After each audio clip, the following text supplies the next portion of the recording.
নমস্কার, আপনারা কেমন আছেন? আমি সবুজ সব্বান চ্যানেলে আপনাদের স্বাগত জানাই।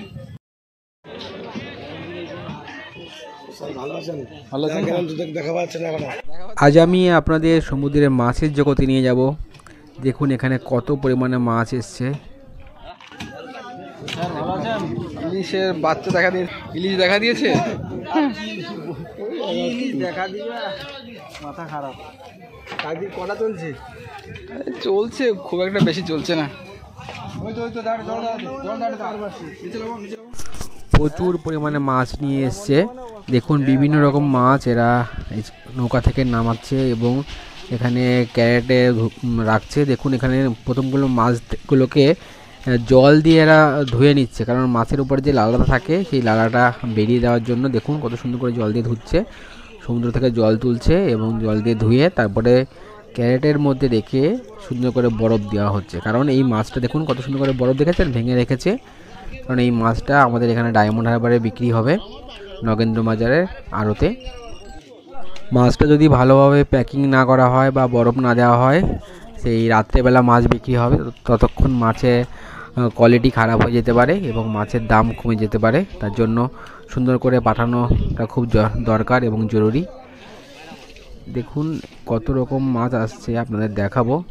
দেখুন এখানে হচ্ছে এই যে মাছটা আপনি দেখতে পাচ্ছেন সবার উপরে, এটাকে বলা হয় মহাশোল। সমুদ্রেও শোল মাছ পাওয়া যায়, এটাকে শোল মাছ বলে। আর এটা দেখুন, এটা হচ্ছে ঢেলা মাছ। দেখতে পাচ্ছেন ঝুড়ি করে মাছটা ঢেলে দিল। এবার এখানে বিভিন্ন রকম মাছ আছে এবং মাছটাকে বিভিন্ন মানে স্পিসিস অনুযায়ী এটাকে ক্যারেট করা হচ্ছে, মানে বাক্স করা হচ্ছে। কোনোটায় ঢেলা মাছ, কোনোটায় ভোলা মাছ, এইভাবে করে আলাদা আলাদা করে রাখা হয়। এটা যেমন ভোলা মাছ। দেখুন কত সুন্দর করে বরফ ভেঙে রেখেছে। ওদিকে দেখুন নৌকার যে স্টোর আছে, স্টোর থেকে দুটো আকর্ষি দিয়ে নৌকার নিচে একজন স্টোরের মধ্যে একজন আছেন, উনি মাছ ঝুড়িতে ভরে রাখে এবং উপরে দুজন আপনার আকর্ষি দিয়ে মাছটাকে উপরে টেনে নিয়ে আসে। দেখতে পাচ্ছেন কত নৌকা, অনেকগুলো নৌকা ফিশিং থেকে এসছে। এরা এখানে এসে মাছ নামাবে, এটাকে বলে ফিশিং হারবার। আর মাছ নামাবে এবং তেল, বরফ, খাবার দাবার নিয়ে আবার ফিশিংয়ে বেরোবে। দেখুন এটা হচ্ছে বেরোনোর রাস্তা, গভীর সমুদ্রে যাওয়ার রাস্তা হচ্ছে এই দিকটা। ওদিক আর নৌকাগুলো ওদিক থেকেই ফিরে ফিরে আসছে। দেখুন সুন্দর সুন্দর করে ছোটো ছোটো করে বরফগুলো ভেঙে দিচ্ছে, ভেঙে ওই বাক্সটার মধ্যে রাখলে ওটাকে পিটিয়ে পিটিয়ে ছোটো ছোটো আকারে দেখুন ভাঙা হয়। আর দেখতে পাচ্ছেন জল তুলছে, জল তুলে আপনার ঝুড়ির ওপর দিয়ে এবং মাছটাকে ধুয়ে নিচ্ছে। দেখুন একটু ঝাঁকি দিলেই মাছটা সুন্দর করে পরিষ্কার হয়ে যায়। তারপরে উপরে একটা জায়গায় মাছটা রাখা হয় এবং ঢেলে দিয়ে এটাকে বেছে বেছে আলাদা করা হচ্ছে। দেখুন এটা হচ্ছে আপনার কোকিলা মাছ।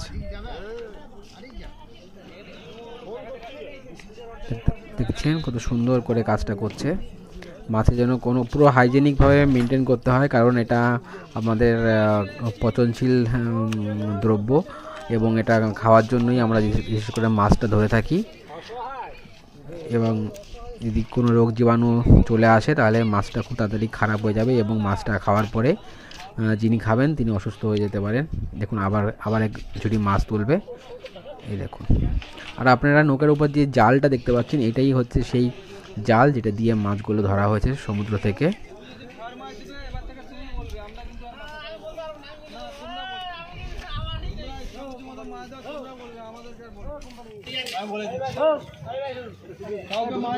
আমাকে বলবে, নাহলে তুমি দিবে। কোনো ভাগির কথা চলবে না, লেবারের কথা চলবে না। ইচ্ছা খুশি মতো মাছ দিবে। এগুলো 4-5 লোক 4-5 করে মাছ দিবে, মানে একটা নৌকা থেকে ইচ্ছা খুশি মতো মাছ বন্ধ করো। কেউ কি আমাকে বিনা পয়সায় কিছু করে নাকি?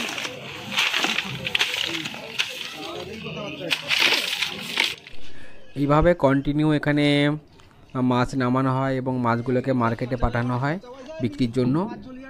তো আপনাদের যদি এই চ্যানেলটা ভালো লাগে তাহলে চ্যানেলটি সাবস্ক্রাইব করবেন আর লাইক করবেন, সঙ্গে থাকবেন আর আপনাদের মতামত জানাবেন। টাটা, দেখা হবে পরবর্তী ভিডিওতে।